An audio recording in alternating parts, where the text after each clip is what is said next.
What's up, guys? Today I'm going to show you how I made this Rengoku Katana from Demon Slayer.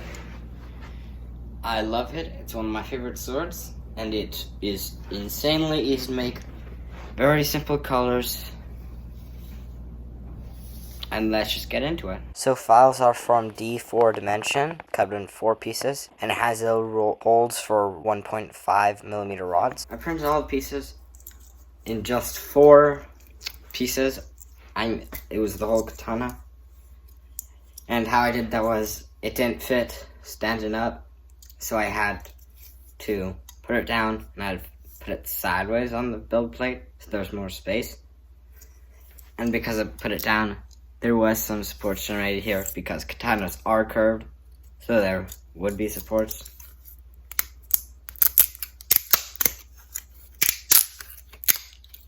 But, I think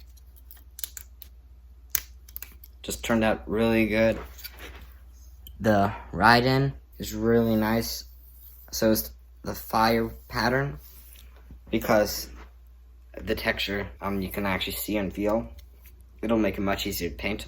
I can either use a paintbrush around the whole thing while the black's painted. I can put the red and white using a paintbrush, or I could tape everything, do the red, and then paint the white. I'll probably do that, because paintbrushes could look like you painted it on. It doesn't look always the best. It's better for like small detail, like these write-in.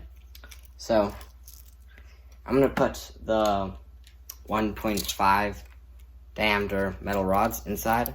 It's not, pretty sure it's not, it doesn't go through the whole thing. You put a bunch, there's 2 holes for a bunch of 10 centimeter ones. So you put it in, and then you put a new rod, put it in, all in 4 pieces. So, yep, let's get the rods inside of it. I went and gone and printed everything, separated the rods, which took a ton of work. They were stronger than I thought they would be. And there's 2 rods here, 2 rods here. They're both 10 centimeter distance. The space in between these 2 rods, I think I did just like a millimeter off, so I can't really close it fully. So I might sand it down. And the file is pretty good for a free file in Thingiverse. The only thing I critique that I have is that the flame little thing on it is a bit thin. I would liked it to be thicker. So I printed a second one, and I mirrored it in a certain way that you can put it back to back. I did some tests how this would be if it was super good, and how this would be if it was welded together. And I might do welding. It just, I really don't want to lose this flame detail by welding it. So that's the only problem. But this is turning out really good. Since it is white, it is hard to tell what I sanded and what I didn't. So I will very lightly put a primer on it. I did actually weld it. The 2 rods that didn't fully fit, I just cut those just a little bit. I really didn't do it too deep, and I did just like a little deep here. And I can add Bondo Spot Putty to fill in the details. Let's get sanding.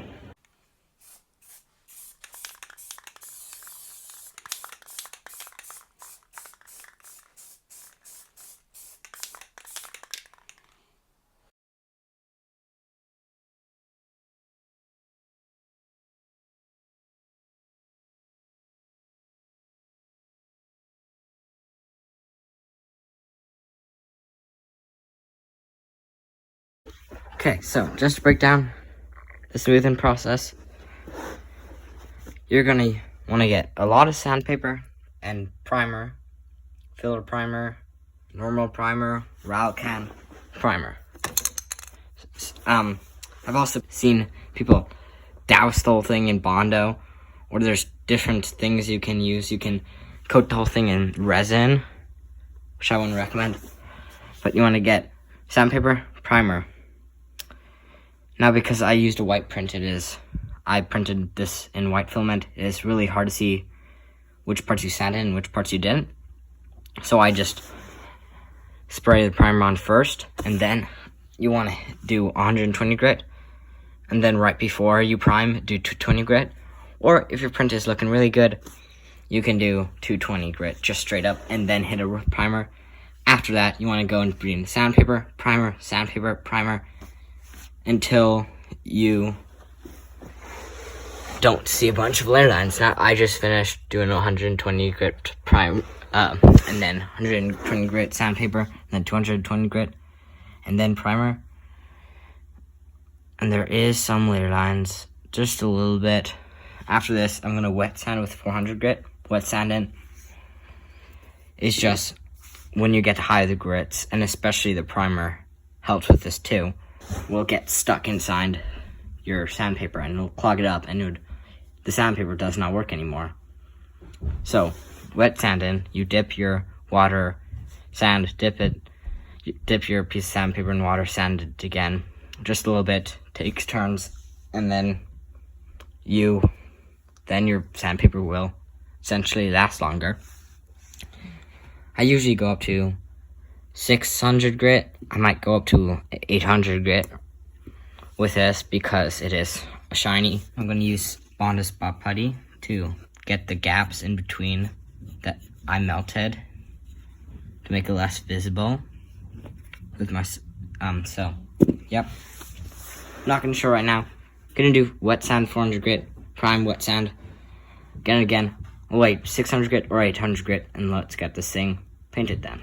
Here's just a breakdown of what I'm doing to color the hand guard. After you're finished taking off all the layer lines, hit it with a gloss black, and you only need it for this middle piece and the inner piece and the outer piece. We're gonna use red metal cast for it. Same thing I used for my red head helmet. And after you finish putting Krillon Fusion Gloss Black all in one, you want to get some frog tape, put around the middle, use an X-Acto knife or to get all the extra pieces of tape off. Then you need a base coat for this paint. I'm going to use this gold, Rust-Oleum gold. And this candy paint. So after you put the gold on, you want to very lightly spray it on in very light coats, and then after you finish your first few coats, it starts becoming this like orangey color kind of. You can start doing the heavy coats on this. I normally do like, I do light coat, wait like 3, 5 to 10 minutes, and then do it again and again and again until it's this orangey color. And it's gonna get darker and darker and darker. So if you want it really dark, you can keep doing this, or if you want like kind of orangey red color, you can do it like that.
Just put the metal cast on the little bottom part of the hilt, and we're gonna super glue this a long strip of cloth that I got, and hopefully this will save me time from sanding. So I have mostly everything done. I just need to put a detail into this, and for that I'm just gonna use a white marker. You can use some white paint, this just gives me more control.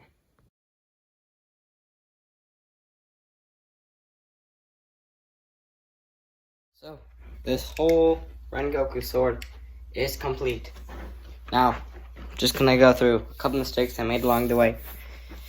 First, I could have done better to make the part that I PLA welded a little less obvious. You can see where I put it together. But I'm still learning. This is like the 4th sword I made or something. And another thing is, when I was unmasking everything, a piece of tape went on this, and I tried to peel it off, and it peeled off the red paint and revealed the silver base coat. It's not terrible. Gives it a little battle damage effect. I really love how this paint turned out. I haven't yet joined these two pieces together, mainly because, again, it's only one-sided, and I might need to like switch sides. I think I did an okay job with the writing. I like how this feels with the cloth, and yeah, this was a really great medium-sized sword, katana, and this was really easy to make. So I strongly advise that you make it. Please like and subscribe. Comment what I should make next, or if you have any questions, I would be happy to answer. Hope you enjoyed the video.